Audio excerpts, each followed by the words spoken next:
A'udzubillahi minasyaitonirrajim. Bismillahirrahmanirrahim. Assalamualaikum warahmatullahi wabarakatuh. Alhamdulillahilladzi anzala ala abdihil kitaba wa lam yaj'al lahu 'iwaja. Wassalatu wassalamu ala sayyidina Muhammadin nabil mustafa wa ala alihi washabbihi wa man ihtada amma ba'du. Hadirin jamaah subuh yang dirahmati Allah Subhanahu wa taala. Segala puji dan syukur marilah senantiasa kita panjatkan kehadiratnya yang senantiasa melimpahkan begitu banyak nikmatnya kepada kita semua, terutama nikmat Islam dan iman, juga nikmat kesehatan, sehingga pada pagi ini kita masih diberikan kesempatan untuk bersujud kepadanya, dan juga insya Allah kita akan menyimak beberapa ayat-ayatnya. Selawat dan salam semoga selalu tercurah kepada junjungan kita Nabi besar Muhammad SAW yang telah diutus ke dunia ini untuk menjadi suri tauladan bagi kita semua. Mudah-mudahan di akhirat nanti kita dikenali sebagai umatnya dan mendapatkan syafaatnya, amin ya rabbal alamin. Pagi ini karena saya belum menyiapkan bahan juga, kita akan menyimak kisah yang lainnya. Di pertemuan yang lalu kita menyimak sama-sama kisah tentang Nabi Musa alaihissalam. Di pertemuan ini insyaallah kita menyimak beberapa ayat mengenai kisah Nabi Ibrahim alaihissalam. Memang di dalam Al-Quran ini banyak terdapat kisah-kisah Nabi terdahulu ya, dalam rangka untuk memberikan contoh dan juga menyemangati Rasulullah dalam berdakwah, bahwa Rasul yang dulu sebelum kamu itu mengalami berbagai hal yang berat dan luar biasa juga, tapi toh mereka sanggup untuk mengatasinya gitu. Jadi kamu juga sanggup, seolah-olah Allah berkata seperti itu kepada Rasulullah. Nah, sebagaimana kita tahu bahwa Nabi Ibrahim alaihissalam ini dijuluki sebagai Abul Anbiya, yaitu bapaknya para nabi. Kenapa bapaknya para nabi? Karena dari keturunan Nabi Ibrahim ini lahir begitu banyak nabi yang lain. Nabi Ibrahim dikaruniai dua orang putra, yaitu Nabi Ismail dan Nabi Ishak. Nah, dari Nabi Ishak inilah lahir banyak keturunan para nabi-nabi yang digelari dengan Bani Israel. Seperti itu. Sementara dari Nabi Ismail tidak ada riwayat mengatakan ada nabi lagi kecuali Nabi Muhammad SAW setelah 5.000 tahun kemudian. Begitu. Nah, Nabi Ibrahim ini punya istri dua dalam yang kita tahu dalam sejarah ya. Yaitu yang pertama adalah Siti Saroh. Siti Saroh ini sampai dengan Nabi Ibrahim usia 80 tahun tapi belum dikaruniai anak. 80 tahun, sehingga karena Siti Saroh ini, istrinya ini merasa sedih gitu melihat suaminya kok pengen banget punya anak gitu kan, padahal hartanya banyak. Nabi Ibrahim salah seorang yang terkemuka, terpandang dan kaya gitu loh di lingkungannya.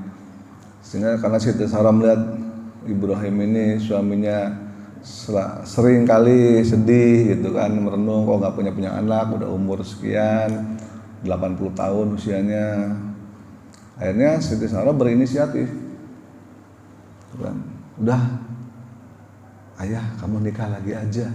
Oh, gitu. Kira-kira gimana tuh kalau Pak Anies gitu. Ada Pak Tatang gitu kan, yes gitu. Udah ayah nikah lagi aja. Oh kamu gimana sih, yang bener aja gitu kan, saya nikah lagi. Iya benar, nanti aku cariin deh. Gitu. Yang penting ayah mau aja. Gitu. Nah, akhirnya apa? Dicariin. Nah ketemulah yang namanya Hajar. Nah sama ini aja nikah Hajar. Bener nih mah, yakin gitu kan. Kalau ke bahasa orang sekarang gitu kan. Iya udah nikahin, ada nikahlah dengan Hajar. Nah, setelah menikah lama, sebelum lama setelah menikah hamil.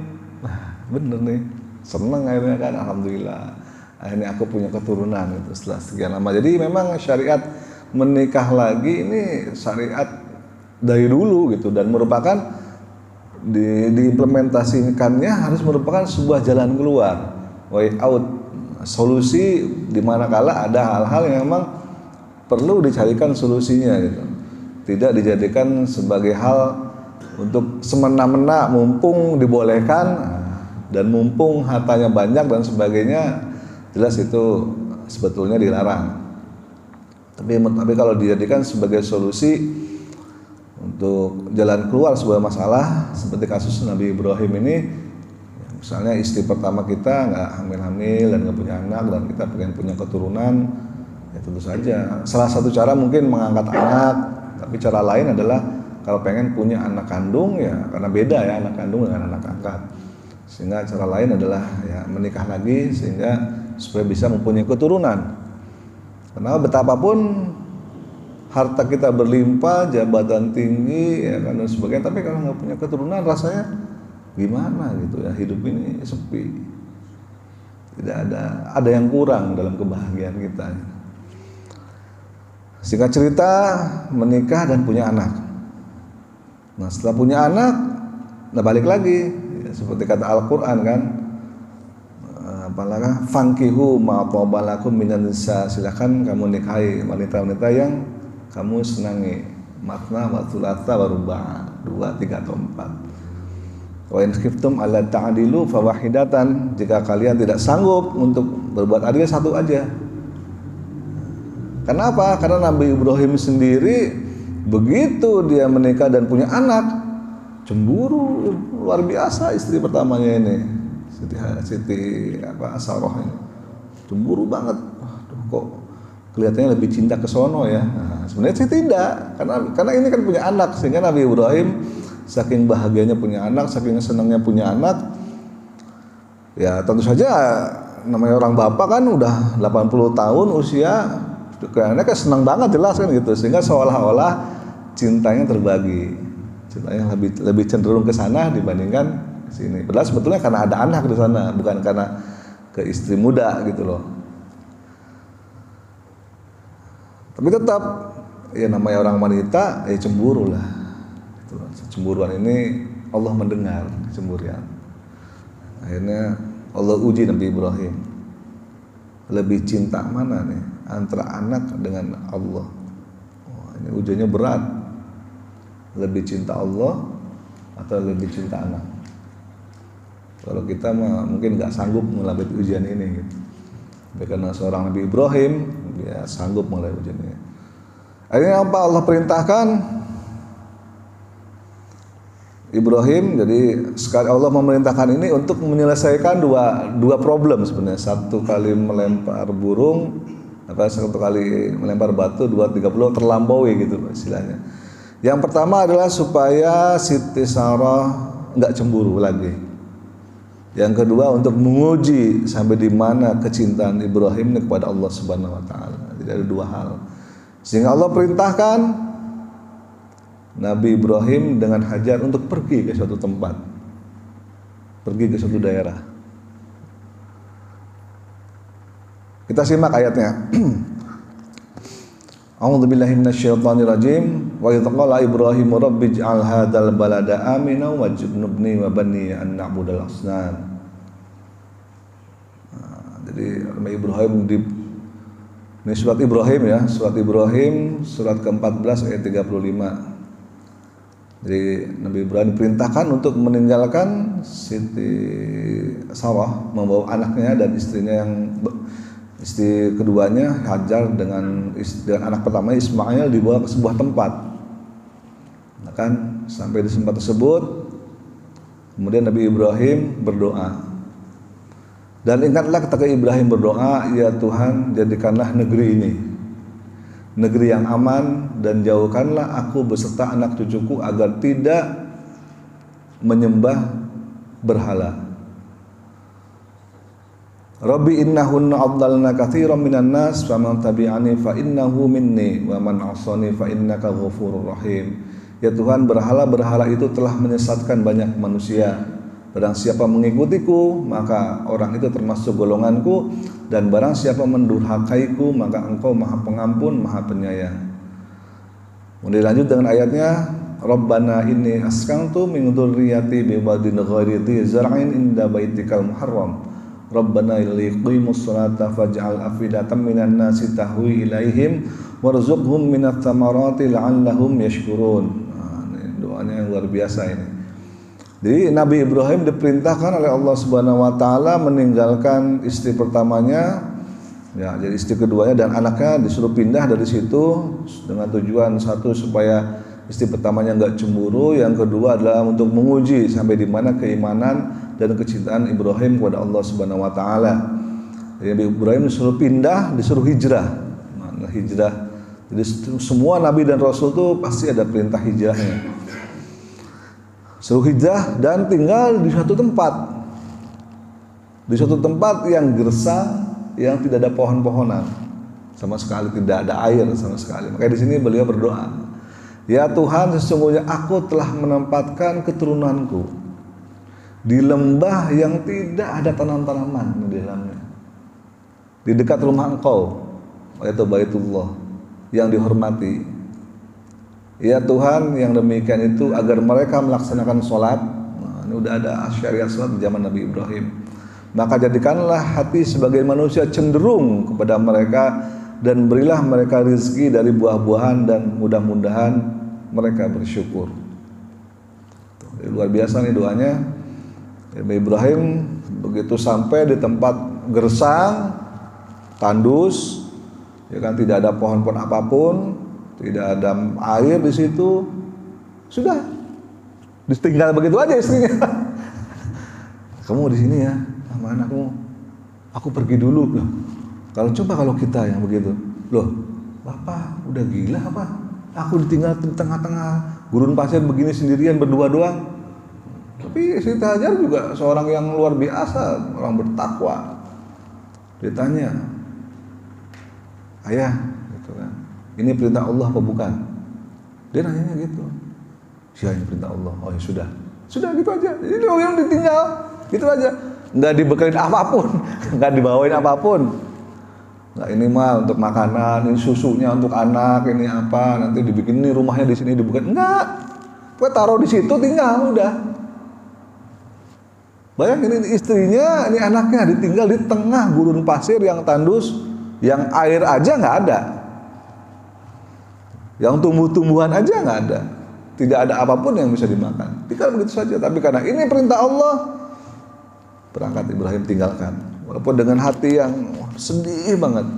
Nah bagaimana 80 tahun sampai umur 80 tahun nggak punya anak, begitu punya anak disuruh ditinggal anaknya. Karena ini perintah Allah, ya dilaksanakan dengan ikhlas. Nabi Ibrahim menunjukkan bahwa Allah lebih dicintai dibanding anaknya. Tinggalkan tuh anaknya dia. Anak yang didamba-dambakan, anak semata wayang yang selama ini didamba-dambakan, ditinggal begitu saja di tengah gurun pasir yang tandus, yang tidak ada tanaman, tidak ada air. Dan Nabi Ibrahim kembali ke istri pertamanya, Siti Sarah. Tentu dengan hati yang sedih, tapi karena ini perintah Allah tetap dijalankan. Dia yakin bahwa Allah akan memberikan yang terbaik bagi dia dan keluarganya. Dia yakin sekali Allah tidak mungkin membuat sengsara istri dan anaknya yang ditinggal di tengah gurun pasir itu. Yakin sekali dia. Walaupun dia sedih harus berpisah dengan anaknya, pengen ya, namanya juga berpisah dengan anak pasti sedih lah. Dia yakin semuanya demi kebaikan. Akhirnya ditinggal. Setelah tinggal, mulailah kisah yang sama-sama kita sudah tahu. Tinggal di situ, Siti Hajar, ya kan, mencari air karena anaknya nangis, haus. Sementara air susu udah nggak keluar karena memang dia sendiri nggak minum, udah kehabisan air minum di tengah gurun pasir. Kalau mau gimana? Lari ke sana, ngelihat, wah, kayaknya ada air di sana. Dia melihat fata morgana. Kata warga seolah ada air, hari ke sana nggak ada air, lagi ke sini nggak ada air lagi, terus selama 7 kali. Sehingga peristiwa tersebut diabadikan menjadi peristiwa sa'i, ya, dari Bukit Sofa ke Bukit Marwah, bolak-balik lari. Itulah di saat Siti Hajar seolah-olah melihat air, gitu, bolak-balik semua 7 kali. Nah sekarang itu diabadikan jadi sebagai syariat sa'i saat orang berhaji atau berumrah. Kemudian setelah 7 kali bolak-balik dan tidak mendapatkan, tiba-tiba anaknya yang nangis itu sebagaimana kisah yang pernah kita baca, kakinya menendang-nendang ke bumi dan akhirnya keluarlah air memancar dari kaki yang tendang-tendang itu. Wah, kaget Sarah, begitu kaget didekatin anaknya, dia berkata Zam-zam. Artinya apa? Ngumpul air, berkumpul air. Nah, itu air Zam-zam itu maknanya dia berkumpul air, kumpul air. Gitu. Jadi ya, keluar sampai sekarang lah dari kakinya Ismail itu yang terhentak-hentak tadi, keluar air Zam-zam yang sampai sekarang menjadi air yang sangat luar biasa. Yang tidak ada duanya air Zam-zam ini. Jadi, itu adalah hikmah atau barokah di saat kita mencintai Allah dengan sepenuh hati. Apa yang Allah perintahkan, sami'na wa ata'na, dengan keyakinan penuh bahwa pasti Allah akan memberikan yang terbaik di balik perintahnya itu. Jadi nggak usah ngukur pakai logika. Kalau pakai logika, ya Allah yang benar aja, gimana istri saya sama anak saya makan di tengah gurun ini? Itu artinya orang ragu itu dengan kebesaran Allah. Orang ragu dengan kemurahan Allah. Ibrahim nggak pernah ragu, alaihissalam. Yakin dia tinggal di situ dan ya terbukti sampai sekarang negeri Mekah menjadi negeri yang makmur. Ya, sebagaimana di sini di ayat ini diceritakan, maka jadikanlah hati sebagian manusia cenderung kepada mereka. Itu doanya. Sekarang siapa yang hatinya tidak cenderung kepada Mekah? Siapa yang hatinya tidak pengen ziarah melihat Ka'bah? Nah, ini berkat doa Nabi Ibrahim. Sehingga setiap orang muslim, setiap orang yang beriman, hatinya selalu terpaut dengan Ka'bah, dengan Mekah. Orang yang sudah pergi ke sana rasanya pengen lagi, rasanya kangen, pengen balik ke sana. Itu berkat doa Nabi Ibrahim di ayat ayat ke-37 ini. Cenderung dan berilah mereka rezeki dari buah-buahan. Ya kan? Bayangkan doa seperti ini, doa yang aneh kalau dipikir dengan logika. Kenapa? Di tengah gurun tandus begini mana ada buah-buahan? Oh, pohon aja nggak tumbuh, mana gitu. Tapi doanya ini, berilah mereka rezeki dari buah-buahan. Dan doanya dikabul. Sampai sekarang kalau orang pernah ke Mekah sana nyari buah apa juga ada, ya kan? Padahal di sana nggak tumbuh buah-buahan, tapi ya betul, yang penting kan ada buah-buahannya gitu, nggak harus tumbuh. Doanya di sini kan berilah mereka rezeki dari buah-buahan. Buah-buahan apa juga ada di sana, mangga ada, ya kan? Apa juga ada gitu. Nggak hanya korma, tapi buah-buahan yang lain pun ada. Dan ini berkat doanya Nabi Ibrahim juga. La'allahum yashkurun, mudah-mudahan mereka semua bersyukur. Nah, seperti itu. Jadi luar biasa ini ujian keimanan bagi seorang Ibrahim alaihissalam. Sebagaimana kita tahu kisah ini berlanjut, kemudian tentu saja setelah ada air di tengah gurun pasir itu bagaikan oase, maka akan menarik makhluk-makhluk lain untuk datang. Maka burung-burung mulai berdatangan, ada air, pada minum di situ, ya kan? Karena burung-burung berdatangan, kafilah-kafilah yang lewat pun jadi lihat, oh, sana ada burung, berarti ada air. Kafilah yang lewat pun lewat situ. Ini air punya siapa? Boleh minta enggak? Oh, boleh, silakan minta. Karena ada air, barter lah. Dia ngambil air, ya kan? Dia untuk Siti Hajar dan anaknya dikasihlah makanan, dikasihlah pakaian dan sebagainya. Sebagai barter dia boleh ngambil air segar seperti itu. Lama-lama berkembanglah jadi satu perkampungan di situ. Jadi memang kalau di tengah padang pasir itu pusat perkampungan itu pasti ada air di situ. Jadilah perkampungan. Ya, sampai sekarang kita kenal dengan kota Mekah. Nah, suatu saat Nabi Ibrahim diperintahkan lagi untuk menemui anaknya. Kau tengok deh anakmu tuh sama istrimu gitu. Ya apa tuh? Coba nengok. Bingung juga, udah rame banget. Dulu waktu ditinggal di sini sepi, nggak ada apa-apa. Sekarang udah rame, udah banyak rumah. Ya, banyak ini bingung dia. Dia nanya-nanya, ini kamu kenal nggak sama Ismail sama Sarah? Oh kenal, ini pemilik perkampungan ini, di kepala kampung istilahnya, kepala desanya di situ. Dia pemiliknya di sini, katanya. Kenal dong, rumahnya sebelah sono. Katanya. Datangilah rumahnya, ketemu. Dan herannya ya, ini karena sama dua-duanya sama-sama Nabi. Ismailnya juga Nabi, Ibrahimnya juga Nabi. Tahu, Ismail itu belum pernah ketemu bapaknya, tapi tahu. Wah ini bapakku, gitu. Karena dia Nabi, ayah, gitu langsung dipanggil.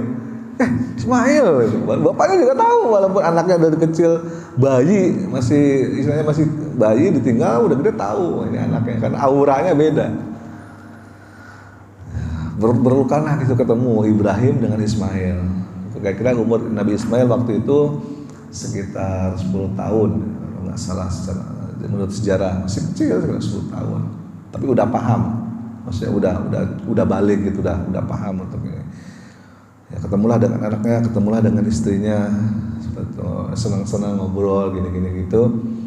Diuji lagi, luar biasa ya Nabi Ibrahim. Diuji lagi, baru juga ketemu sama anaknya, Allah uji lagi. Lagi senang-senangnya nih, udah sekian tahun gak ketemu lagi, uji lagi. Ibrahim mimpi, sebagaimana kita tahu dari kisah mimpi dia menyembelih Nabi Ismail. Bayangin, baru ketemu, udah sekian lama ditinggal,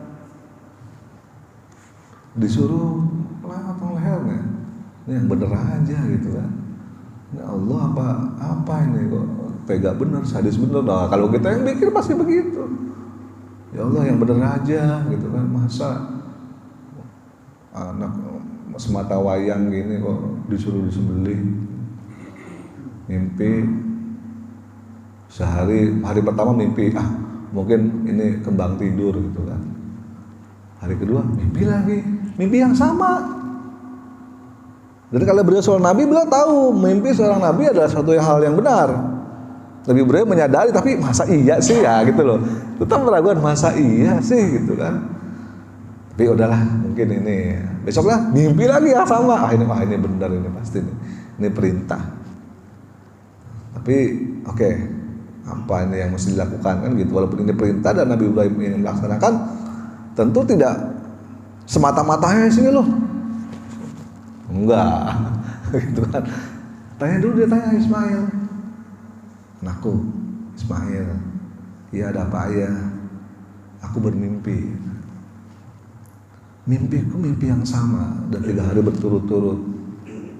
Mimpi apa ayah? Aku menyembelihmu nak. Bayangin, bapaknya ngomong sama anaknya mimpi menyembelihmu. Ismail agak kaget sedikit, tapi karena dia juga seorang nabi, kalau itu memang perintah Allah, jalankan Pak, nggak usah takut. Bayangin, sama-sama karena sama-sama seorang nabi. Coba kalau kita gitu, Pak, yang bener aja, kenapa nggak bapak aja yang tuaan? Itu kan yang disembelih. Aku kan masih muda, gitu. Ya kan, masa depanku masih panjang, gitu. Kenapa mesti aku yang disembelih? Ya, mungkin kalau anak sekarang begitu.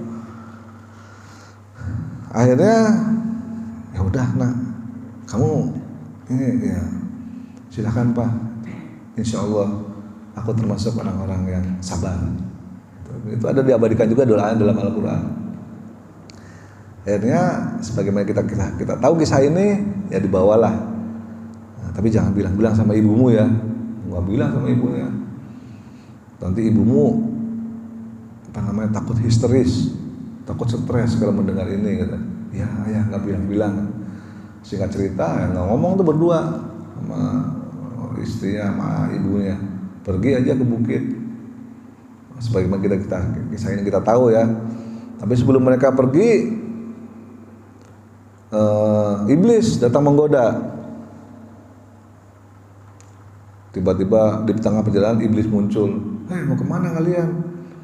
Wah, aku tahu pasti Allah memerintahkan kalian untuk menyembelih anakmu ya, kamu ini ayah yang hadis, ayah yang tidak berperi kemanusiaan, ayah yang apa macam-macam lah diomongin sama iblis.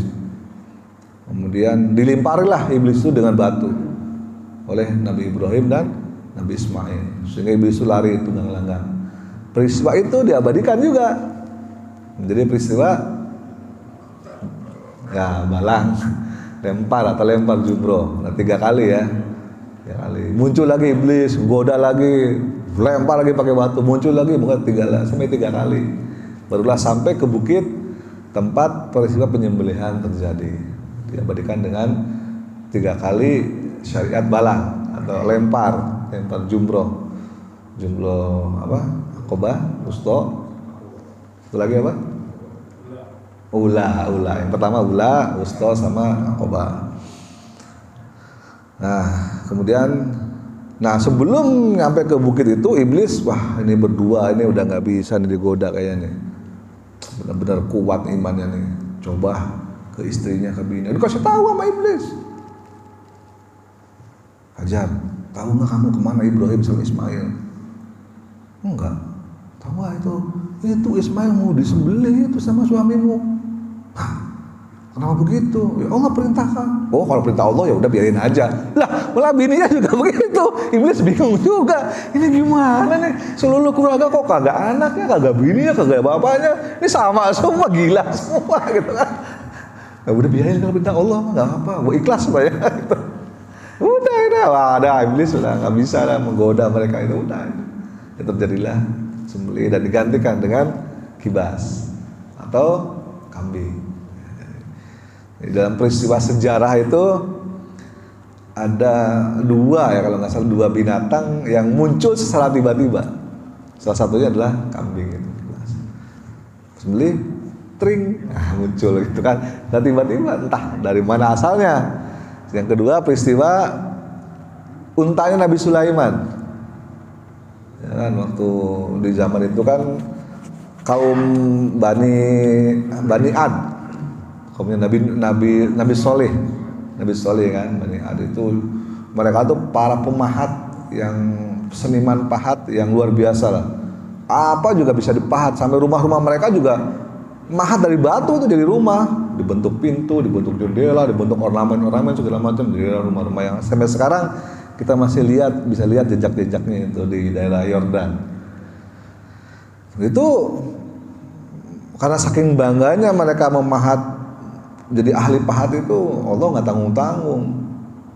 Di batu berubah jadi unta gitu, dari batu yang besar itu tiba-tiba seolah-olah ada yang mahat, berbentuk unta, jadi unta beneran hidup. Itu udah. Artinya ilmu lu, pahat lu nggak ada apa-apanya lo gitu kan. Lu cuma mahat batu tetap batu. Nah, gua mahat tuh jadi unta hidup gitu. Seperti itu. Jadi itu dari entah berantah unta keluar. Yang kedua di kisah ini ada domba atau kibas itu keluar dari tempat entah berantah. Seperti itu. Ya mengenai seperti itu mungkin kisah yang bisa saya share. Jadi kisah tentang bagaimana keteguhan iman Nabi Ibrahim alaihissalam sehingga beliau dijuluki sebagai Khalilullah atau kekasih Allah. Ya kan, beliau tidak pernah gentar, tidak pernah takut. Sekali Allah perintahkan, sami'na wa ata'na, tidak banyak tanya, tidak banyak cincong, istilahnya langsung jalan. Seperti itu. Termasuk juga pada saat beliau mau dibakar oleh Raja Namrud, tenang-tenang aja dia mah.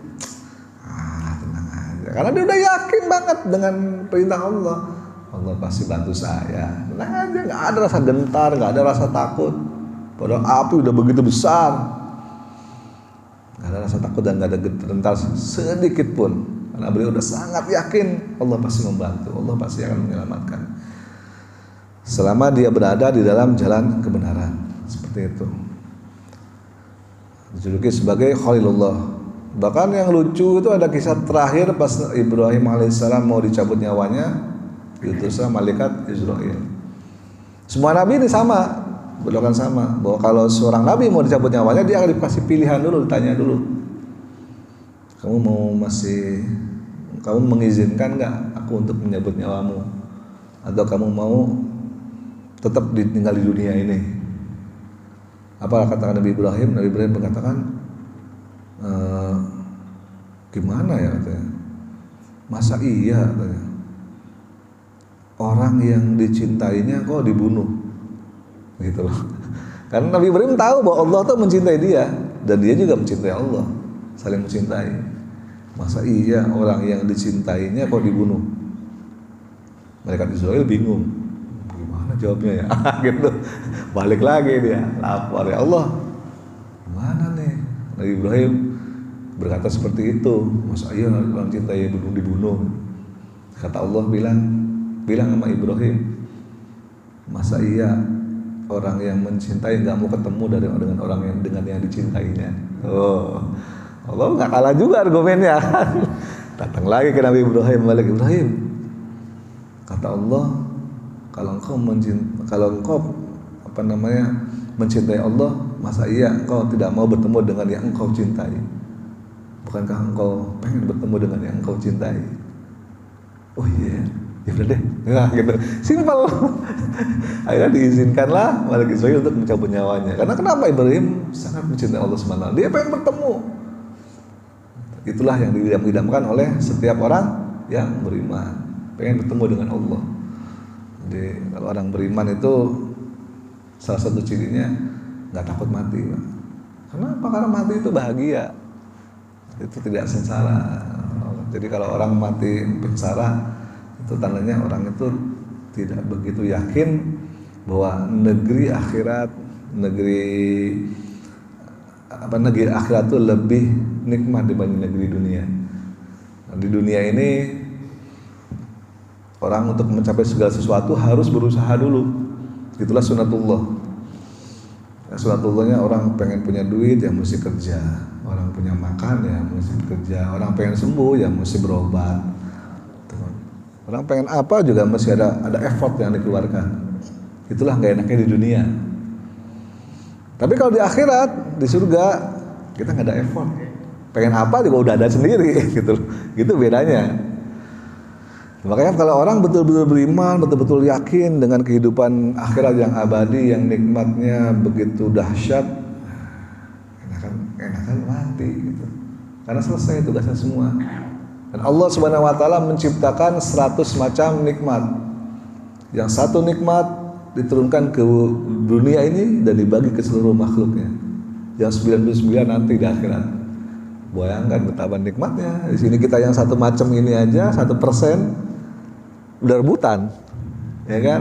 Ada yang pengen jabatan, ada yang pengen duit, harta dan sebagainya. Sikut kanan, sikut kiri kan, injak bawah, sundul atas, jilat atas, gitu istilahnya.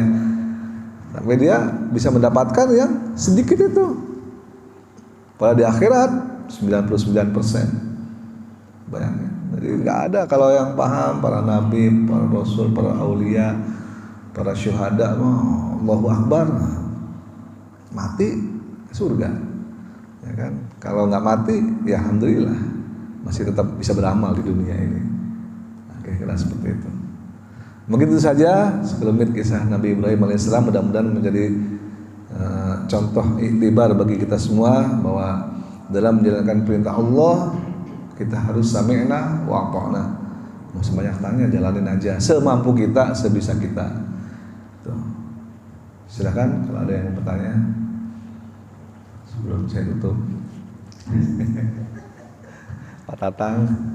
Baik, assalamualaikum warahmatullahi wabarakatuh. Waalaikumsalam warahmatullahi wabarakatuh. Jangan tidurin, keseringan ambil lihat tak dulu lagi saya.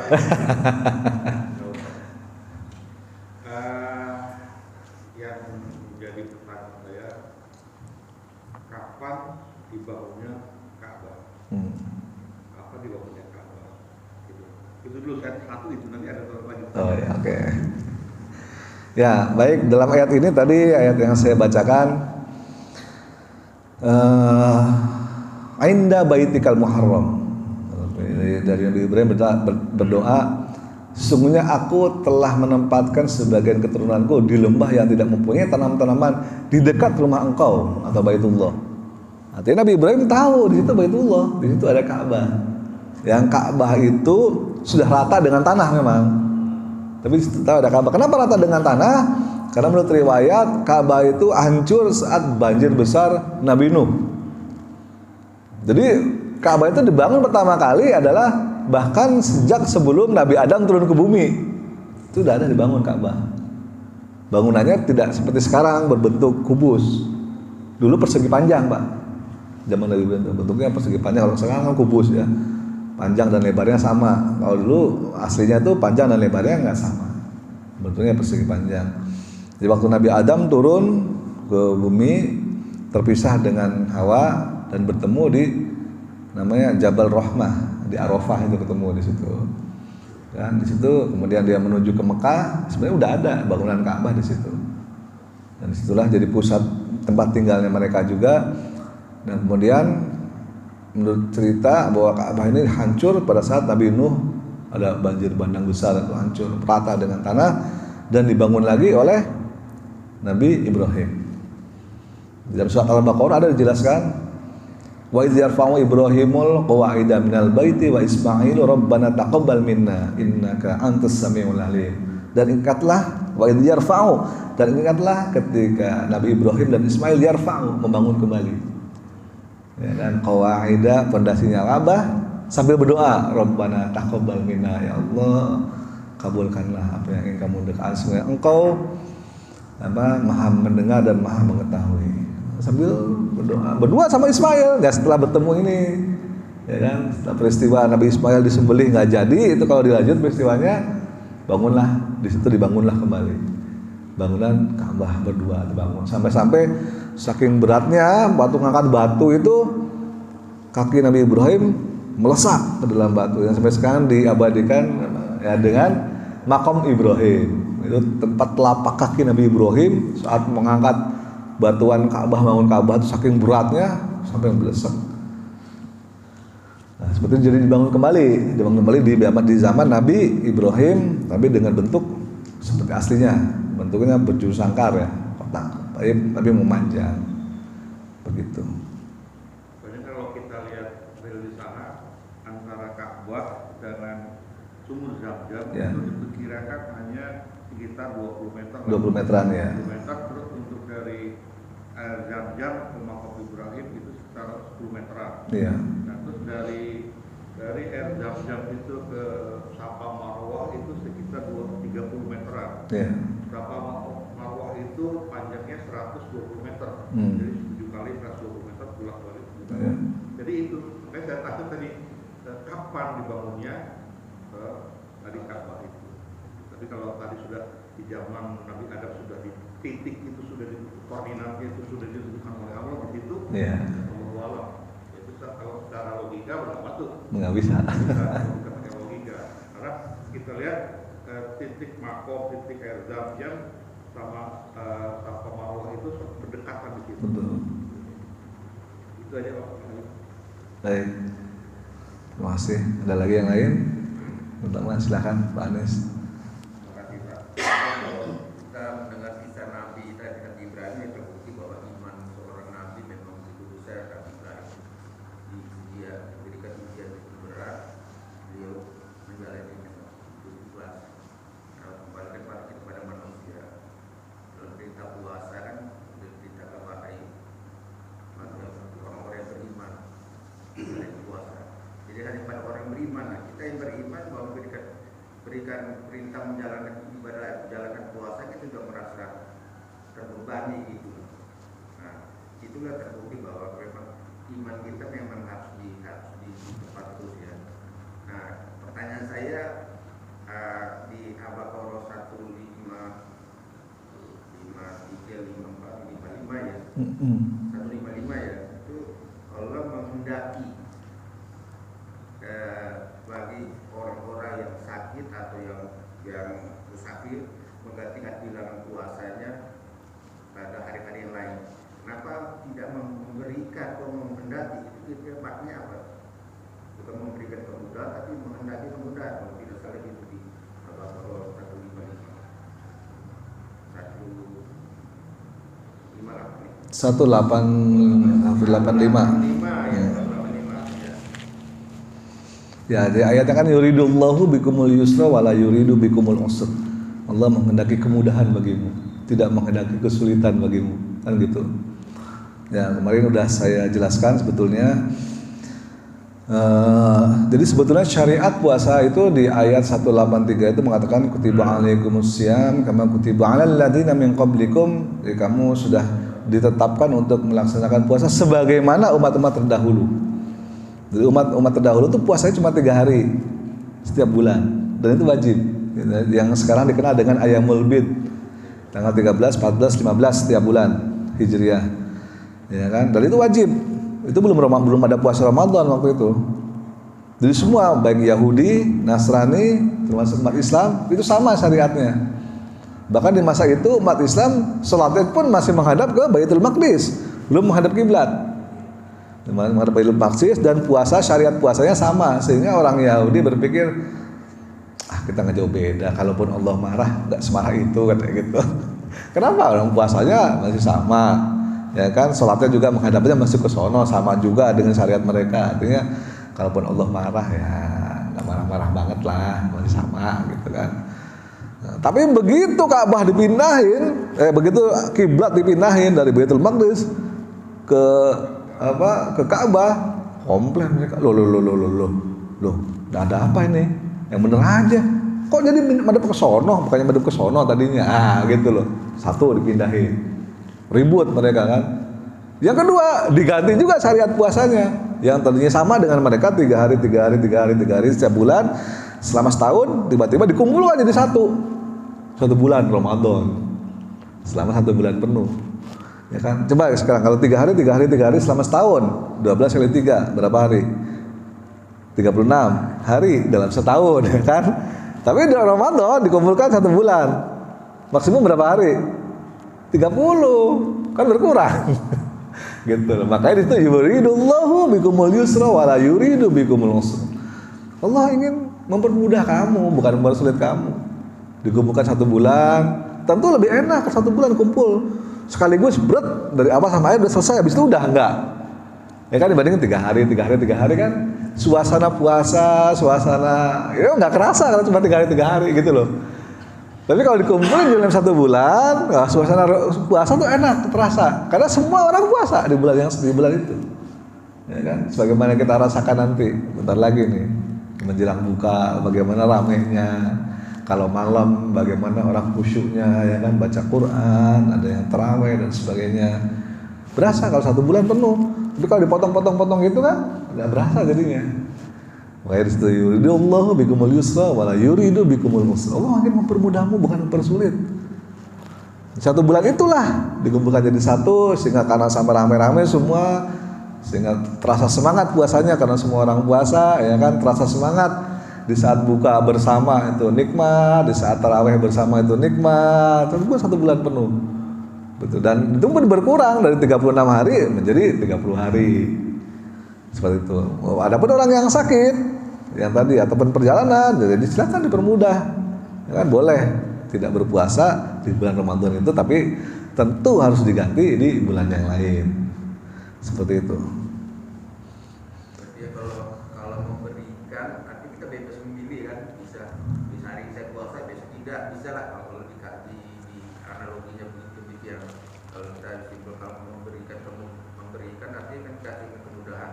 Tapi di sisi lain Allah menghendaki artinya tidak memberikan apabila terpaksa mungkin karena ada halangan bahwa bisa digantikan. Jadi mungkin itu maknanya kalau gitu Pak. Jadi memberi kemudahan artinya ya kita dibolehkan untuk tidak berpuasa gitu kan. Karena 2 alasan utama. Yang pertama karena sakit, yang kedua dalam perjalanan. Jadi kemarin juga ditanya, ada yang bertanya kan, Pak siapa itu namanya kemarin? Yang nanya, saya kalau bulan puasa terus gak kuat dengan istri gimana gitu kan. Orang Arab itu ya. Nah, siapa ya? Rupanya beliau itu siang-siang suka nggak tahan gitu loh dengan istrinya. Terus saya bilang, Pak, kalau disengaja itu kafaratnya berat. Kalau disengaja, karena di zaman Rasulullah juga pernah terjadi. Salah seorang sahabat tiba-tiba tergopoh-gopoh datang ke hadapan Nabi. Ya Rasulullah, saya batal puasanya tadi siang. gak tahan lihat daster istri saya gitu. Daster istri saya berkibar-kibar kena angin gurun gitu kan. Loh, kamu berani-berani ya, Rasulullah marah. Ya udah, kamu harus ganti puasamu yang batal itu dengan puasa 2 bulan berturut-turut. Kafaratnya berat kan. 1 kali bolong dengan sengaja 2 bulan puasa berturut-turut. Setelah Ramadan bayarannya. 2 kali bolong berarti 4 bulan. 3 kali bolong 6 bulan puasa berturut-turut. Betapa beratnya.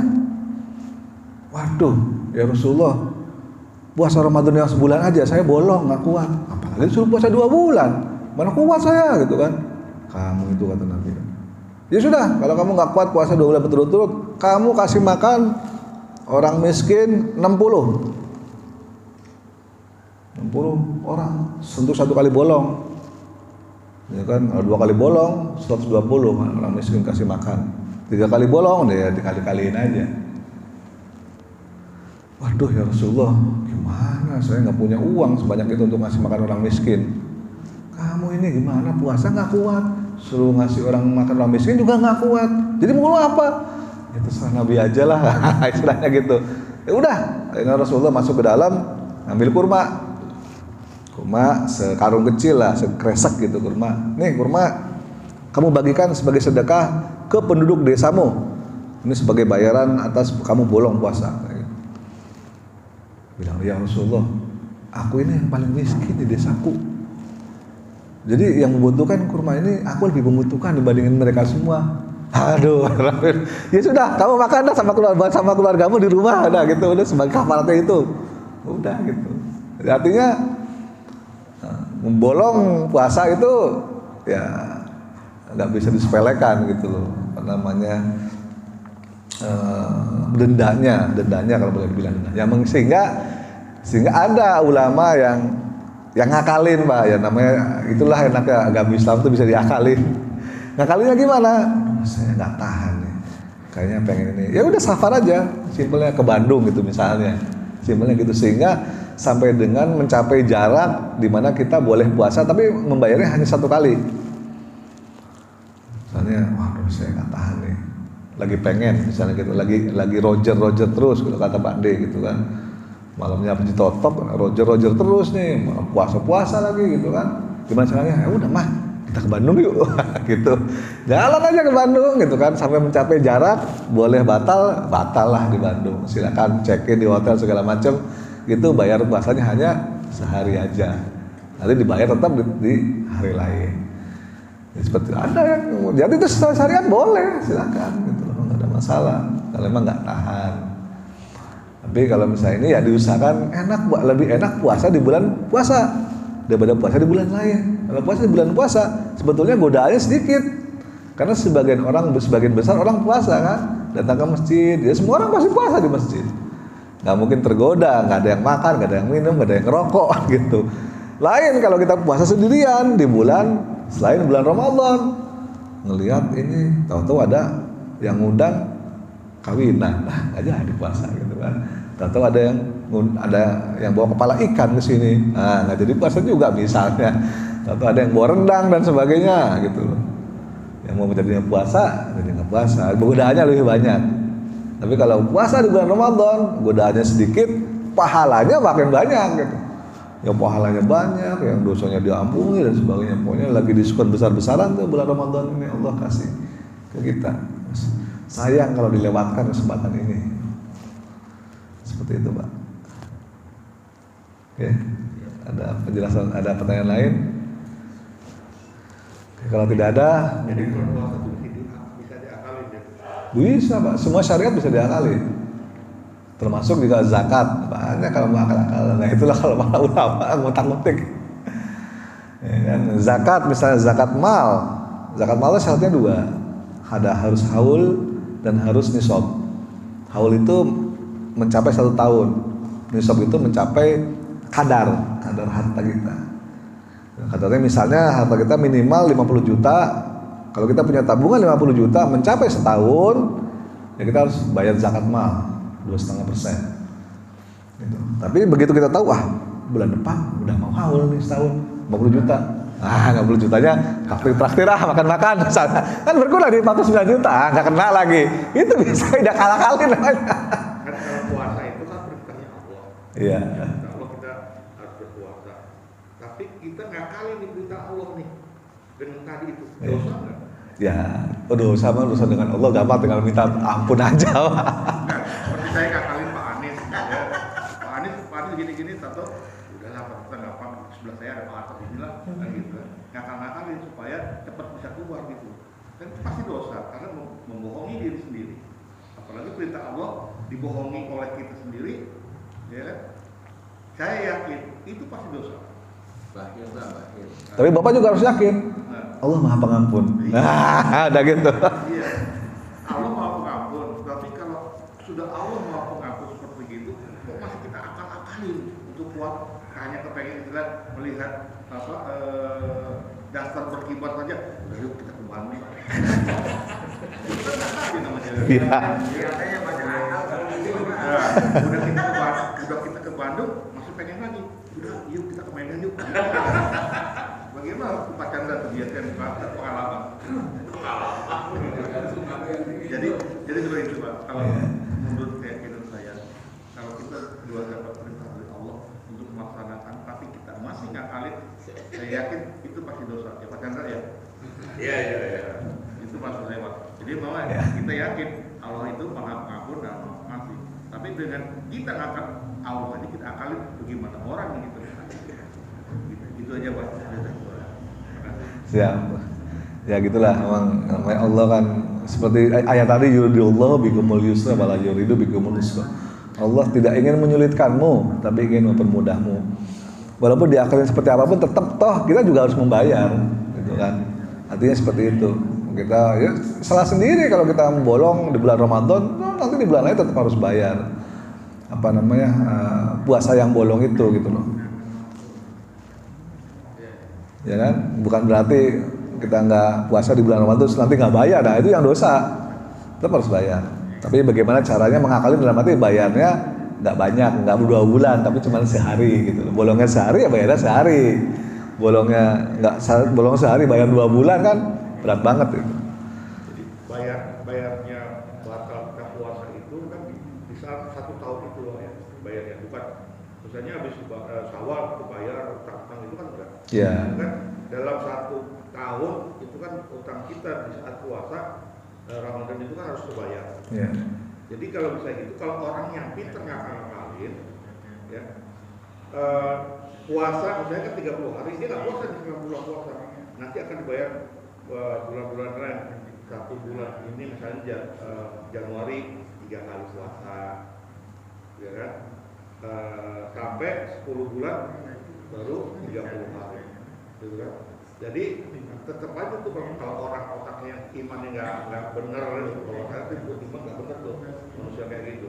Jadi puasa bulan Ramadan itu diganti sebulannya 3 hari sampai 10 bulan 30 hari. Tetap aja, jadi kan dia dapat juga dalam 1 tahun itu dia puasa selama 30 hari.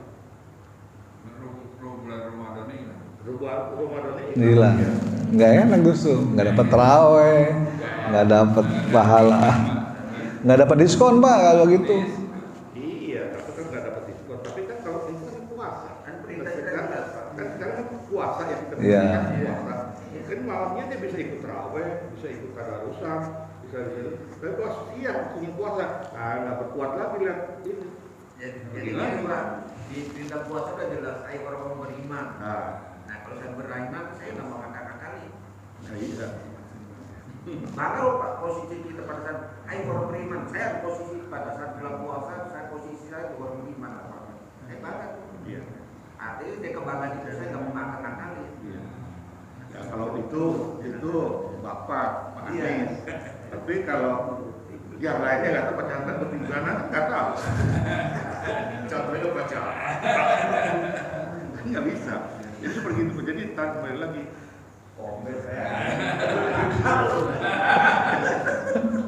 Jadi seperti kayak gitu Pak. Jadi ngakak-ngakal ya itu tergantung pada iman takwaan kita kepada Allah saja. Secara kembali lagi kalau secara logika bisa saja itu dilakukan. Tapi dengan keimanan dan ketakwaan kita, ya itu tidak akan kita lakukan. Dikasih pilihan mau diambil atau enggak, ambil ada risikonya, enggak juga ada risikonya. Iya. Ya, Ngakalin apa enggak ada dikasih pilihan, diambil, ya rewardnya ada, balasannya ada. Gitu. Kalau nggak diambil, oh baru pilih. Kalau dikasih akal, dikasih, kalau kita ambil itu dapat nilai 10, kalau kita nggak ambil minus 10. Diambil bisa dapat 1, nggak diambil dapat 200. Diambil ngapain kakak ngakalin? Pak, ngakalin betul.